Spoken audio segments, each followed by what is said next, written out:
quiero que nos expliques qué es, en esencia, un blanqueamiento y qué ocurre a nivel del diente cuando lo estamos realizando. Bueno, el blanqueamiento al final no deja de ser un producto que lo que va a hacer es ir descomponiendo todas las moléculas que dan color al diente. Es una reacción química. Este episodio está pensado para revisar mitos e incomodar un poco, como siempre. Pacientes que abusan del vino tinto, pacientes que abusan de colorantes alimentarios. Todo esto va a influir durante el proceso de blanqueamiento y después. Sobre todo después empieza a eliminar alimentos que a lo mejor puedan teñir más. El problema viene después, ese hábito, ¿cuánto tiempo lo vas a mantener? Si vas a estar con esa dieta tan estricta, ¿verdaderamente compensa? ¿A partir de qué edad dirías que está indicado un blanqueamiento? Bueno, es que hay una normativa y hay una ley en la que los menores de 18 años no pueden blanquearse. Respecto a los kits que pueden encontrar los pacientes en internet, ¿hasta qué punto es legal? O si realmente se puede vender es porque no está haciendo el efecto que prometen.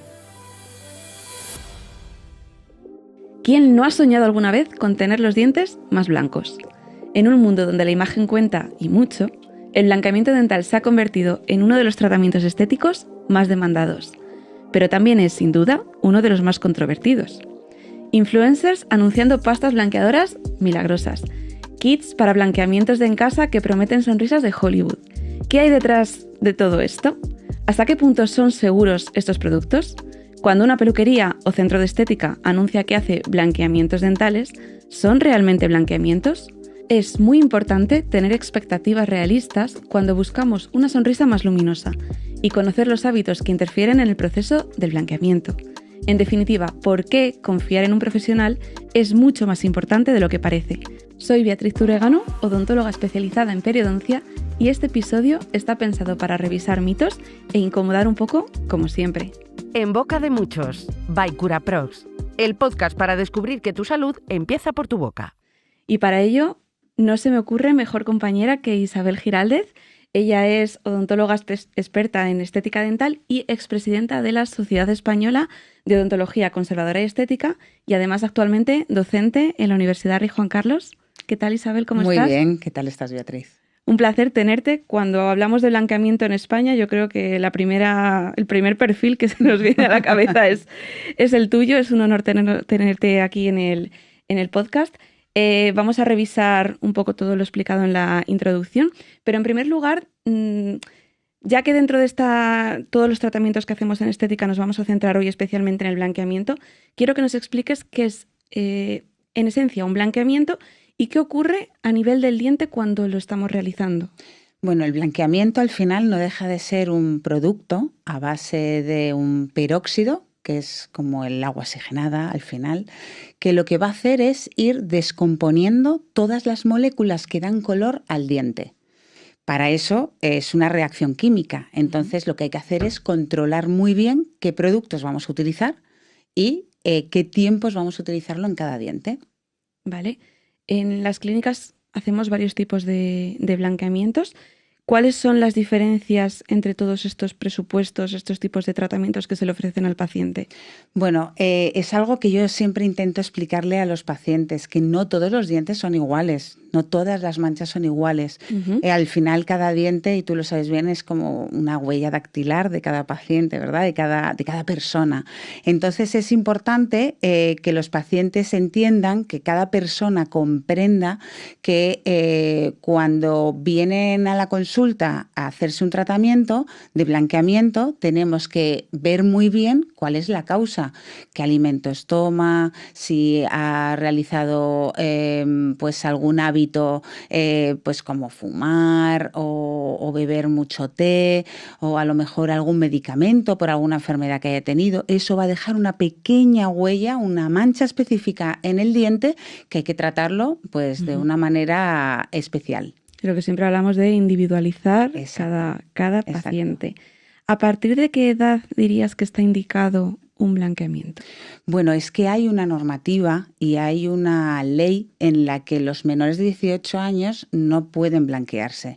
Quizá esta normativa a día de hoy tiene que ser un poquito revisada, quizá podamos rebajar esa edad, pero lo cierto es que por debajo de los 18 años no nos podemos blanquear.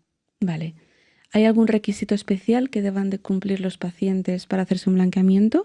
¿O a partir de los 18 años, en teoría, todo el mundo podría? A partir de los someterse? 18 todo el mundo puede. Ahora, Vale. sí es cierto que, como hemos dicho antes, hay que ver el estado de las encías, hay que ver si se ha hecho una limpieza previa o no el paciente, hay que ver también un poquito el nivel de cepillado y también un poco, pues, si el paciente tiene alguna erosión, algún daño específico en ese diente que bueno, pues que haya que revisar previamente o tratarlo previamente.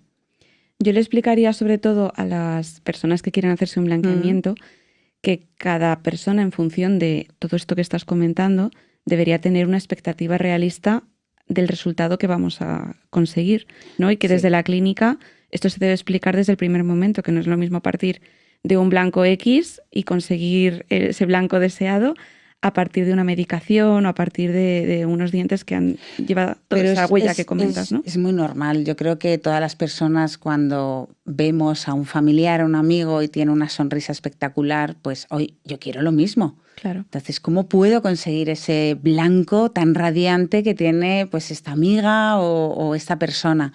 Yo creo que ahí es cuando hay que sentarse y decir, bueno, pues tú tienes alguna limitación o podemos llegar hasta aquí con el blanqueamiento, pero si quieres dar un paso más, hay otros tratamientos en estética y que pueden lograr ese blanco espectacular que buscan muchas personas. Esto me recuerda que una vez una peluquera me comentaba que una paciente le había pedido, una clienta, perdón, le había pedido llegar al tono de rubio de Daenerys. Y ella le dijo, es que Daenerys lleva una peluca.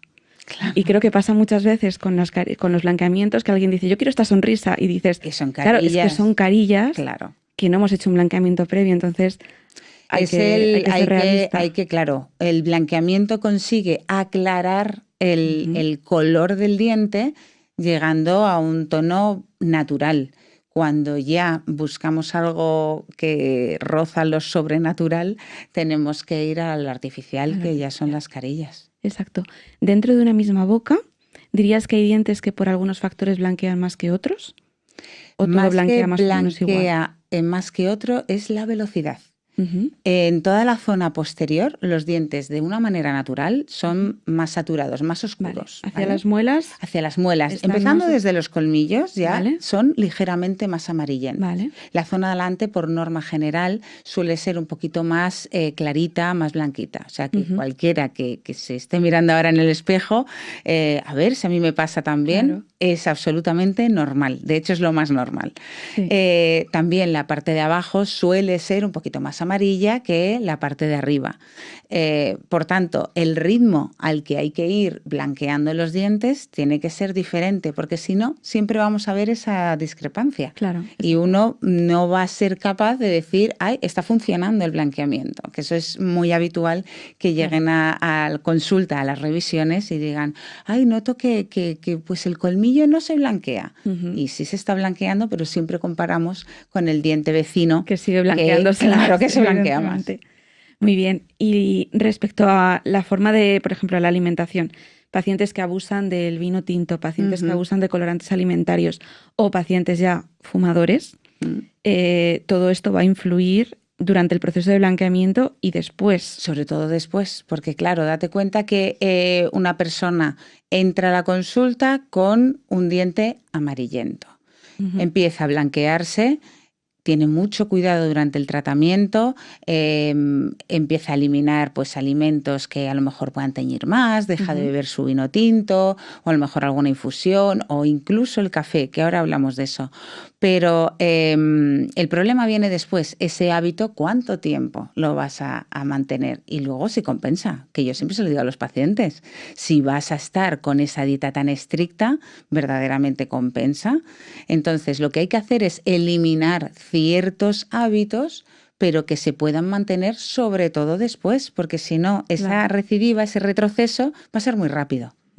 Entonces, bueno, es analizar muy bien con un estudio de blanqueamiento que hacemos siempre en la consulta, preguntando mucho a cada persona de manera individual qué hábitos tiene, etcétera, e irlo eliminando. Exacto. Durante el tratamiento se suele recomendar la llamada dieta blanca. Sí.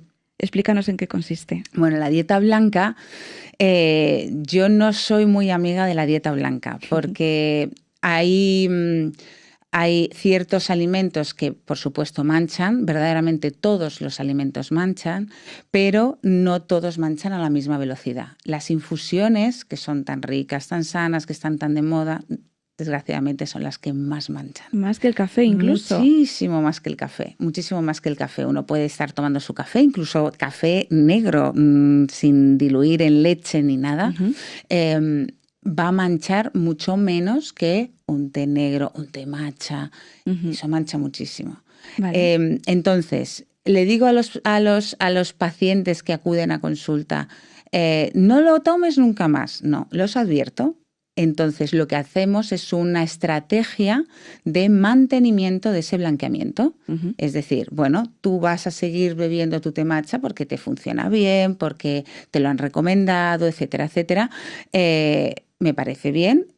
Haz un poquito más de hincapié en el cepillado y lo que vamos a hacer es que tus revisiones se van a cortar en el tiempo y vamos a hacer un recordatorio, un mantenimiento de ese blanqueamiento en menos tiempo.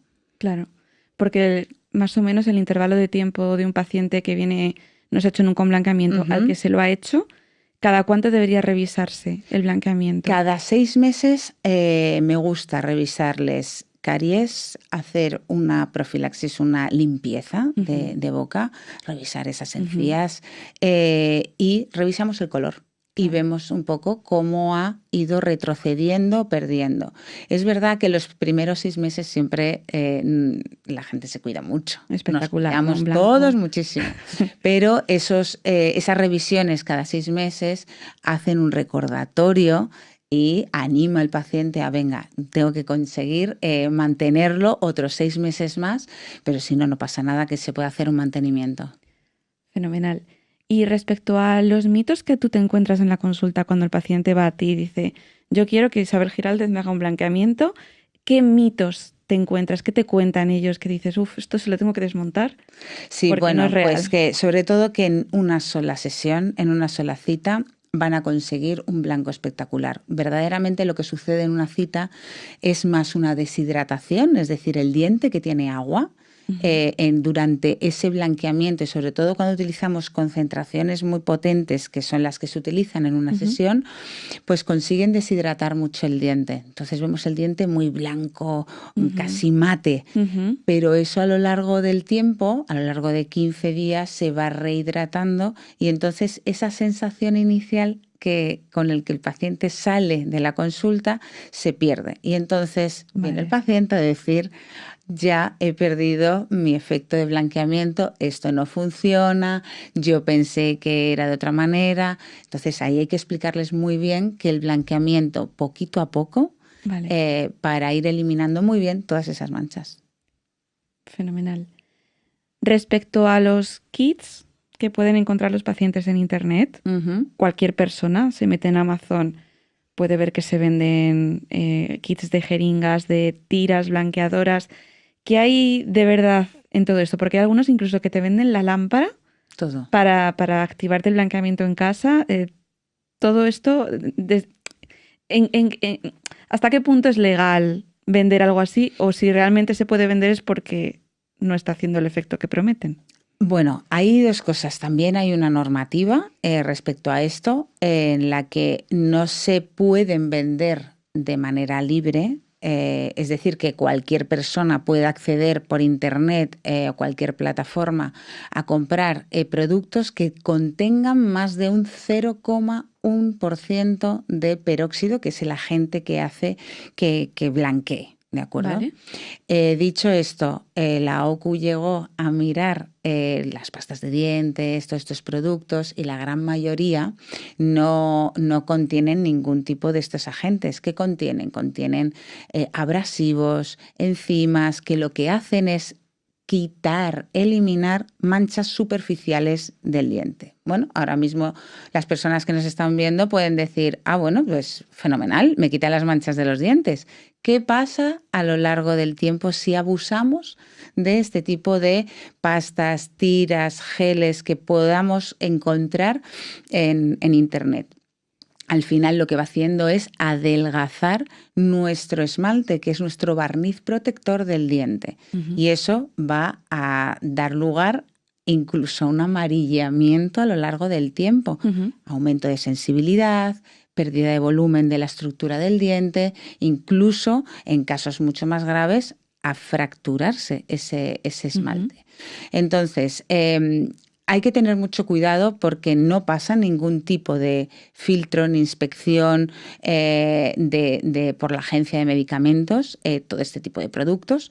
Y de hecho, desde el Consejo de Dentistas, desde el Colegio de Odontólogos, siempre se advierte cuidado con este tipo de productos porque pueden dañar seriamente los dientes, la estructura del diente.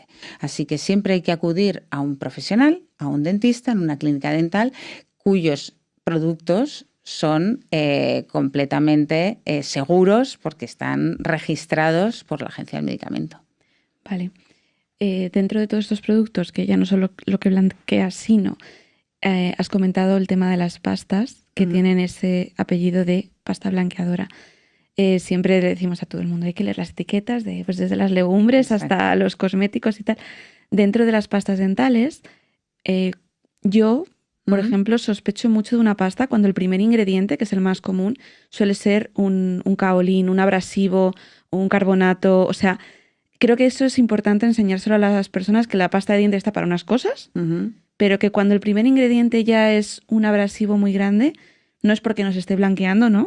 Exacto. Corrígeme si me equivoco, sino porque nos está desgastando en cierto modo. Bueno, ¿no? de hecho, estas pastas de dientes deberían llamarse pastas limpiadoras, o removedoras de manchas, claro, no blanqueadoras. No blanqueadoras. Porque no blanquean, eso no es cierto. Claro. Lo que hacen es eliminar las manchas superficiales. Y sí, lo hacen, pero volvemos a lo de siempre. Cuando abusas mucho de una pasta de dientes con un abrasivo tan potente, al final te estás fastidiando tu propia estructura del diente.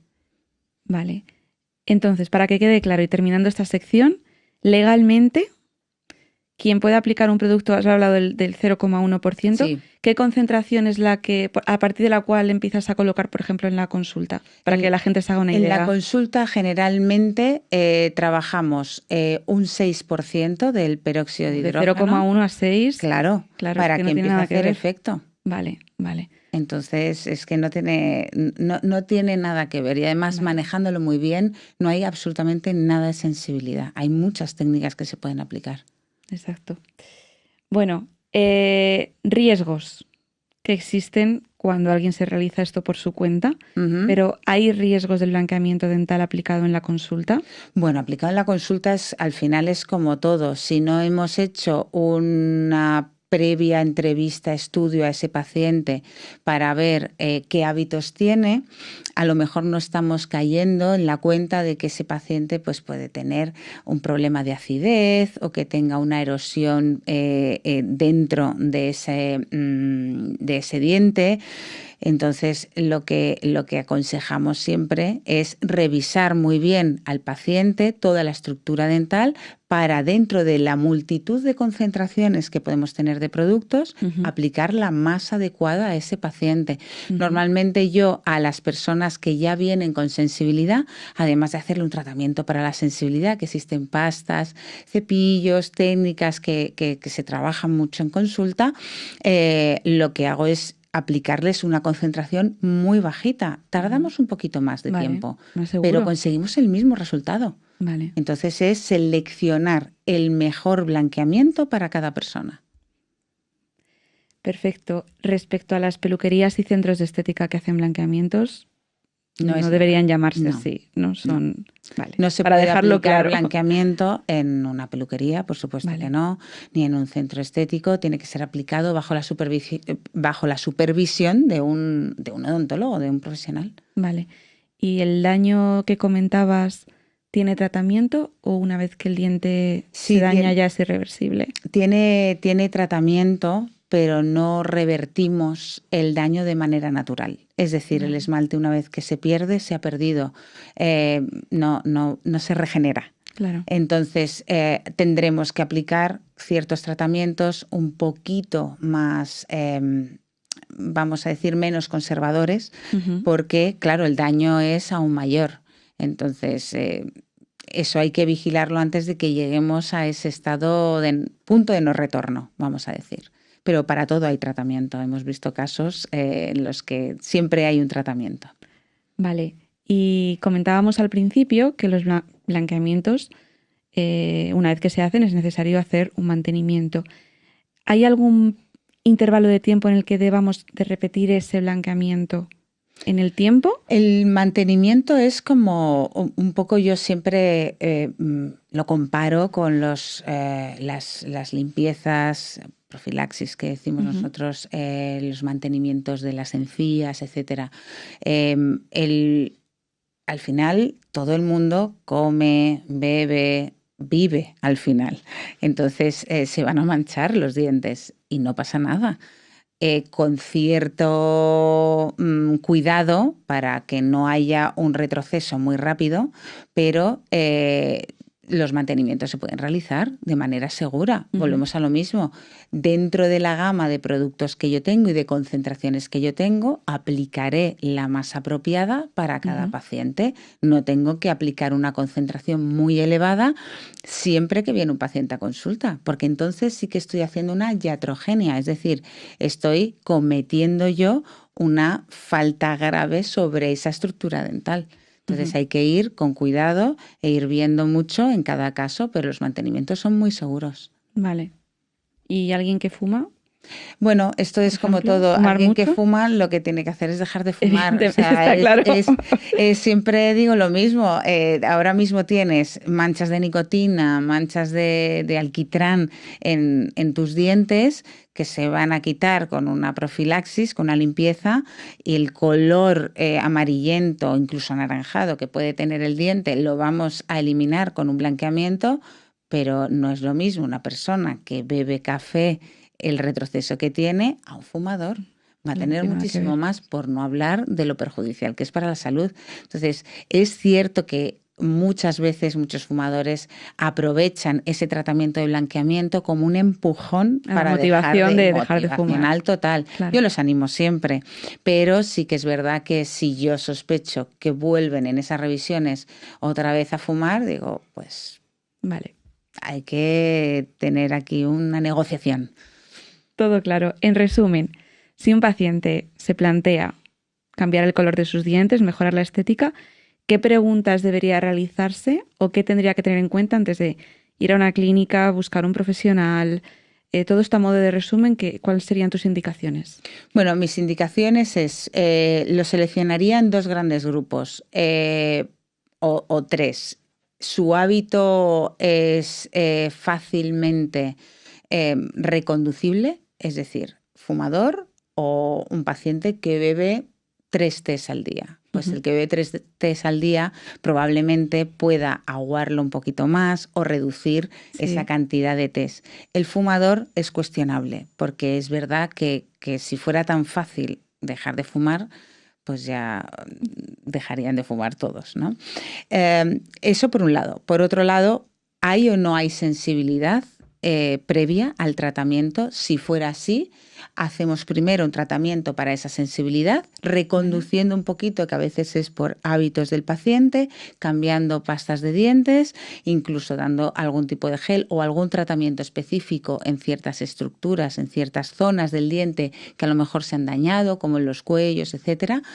Y por último, los pacientes que a priori no tienen sensibilidad, no son fumadores, entonces digamos que esos son los pacientes que más fácilmente o más rápido se van a blanquear, pero todos se pueden blanquear. Vale. Llegamos a la mitad de la entrevista. Siempre solemos hacer un ejercicio que llamamos mito-realidad. Te voy a plantear una serie de afirmaciones y algunas las hemos repetido durante la entrevista, pero para que queden claros son cosas que nos interesa dejar bien claras. Número 1. Las pastas blanqueadoras que encontramos en farmacias y supermercados blanquean algo los dientes. Voy a decir mito. Es verdad que mejoran la luminosidad porque eliminan manchas, pero no podemos decir que blanqueen porque no están actuando dentro de la estructura del diente. Vale. Quitan, si tenemos manchas, sí. Sí. 2. Si tomo café o vino de forma habitual, ya no merece la pena hacerme un blanqueamiento. Mito. Sí se puede, perfectamente. Lo que pasa es que hay que aumentar la limpieza y bueno, pues Reconducir esos hábitos. Exacto. Número 3. El blanqueamiento daña el esmalte y no se puede hacer más de una vez cada 2 años. Mito. Mito, súper mito. Se puede perfectamente, no daña la estructura del diente, bien hecho, y se puede hacer, por supuesto, antes de los 2 años un mantenimiento, sin problema. Me da la sensación de que todos los de hoy son mitos. Cuanto más producto me ponga, más blanco quedará el diente.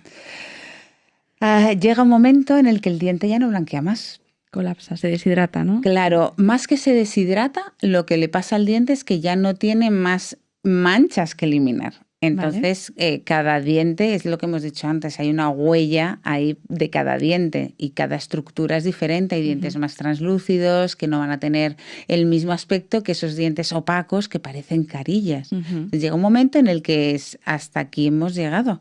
¿Cuándo sabemos eso? Cuando después de ciertas revisiones vemos que no avanzamos más con el blanqueamiento. Vale. Ahí es cuando hay que parar y si el paciente quiere mucho más blanco, entonces habrá que reconducir un poquito a un tratamiento en el que ya no seamos tan mínimamente invasivos, vale, y habrá que ir a carillas, etcétera. O sea, lo que tienen que entender las personas que nos escuchen es que cada boca, cada diente tiene su concentración óptima de blanqueamiento al que tiene que someterse y a partir de ahí o estamos dañando estructura o estamos sobreactuando. Al final es como broncearse. Uno siempre, ay, quiero estar súper morena. Muy bien, pero tu piel tiene un límite. Exacto, tiene un límite. Vale. Pues es lo que siempre intento hacerles ver. 5. Las personas con sensibilidad dental no deben hacerse nunca blanqueamientos. Mito y también realidad. Es decir, primero tratamos la sensibilidad, vale, para poder blanquearse después. Yo blanqueo, de hecho, los más numerosos son los blanqueamientos en personas que tienen sensibilidad, porque consigo reducirles la sensibilidad, blanquearles y que después del blanqueamiento ya no vuelvan a tener sensibilidad. Vale. Pero porque hemos hecho un tratamiento de sensibilidad. Vale. ¿Dirías que sueles tener mucha gente que viene ya rebotada porque ha intentado por otros medios hacerse un no solo en casa, sino en otros sitios hacerse el blanqueamiento? Sí, no ha funcionado. Digamos que es el más numeroso. Tengo muchos pacientes en los que, digamos, están desahuciados o bueno, decepcionados también muchos de ellos porque quizá o no se les explicó bien o no lo llegaron a entender bien, porque a veces explicamos bien las cosas, pero el paciente no lo quiere ver. Claro. Entonces, bueno, pues es reconducir un poquito y hacerles ver que, bueno, que hay otras opciones. Fenomenal. ¿Quieres traernos al podcast alguna anécdota, algún momento que quieras compartir? Es una anécdota que además es curiosa porque también vienen mucho a la consulta matrimonios o futuros matrimonios.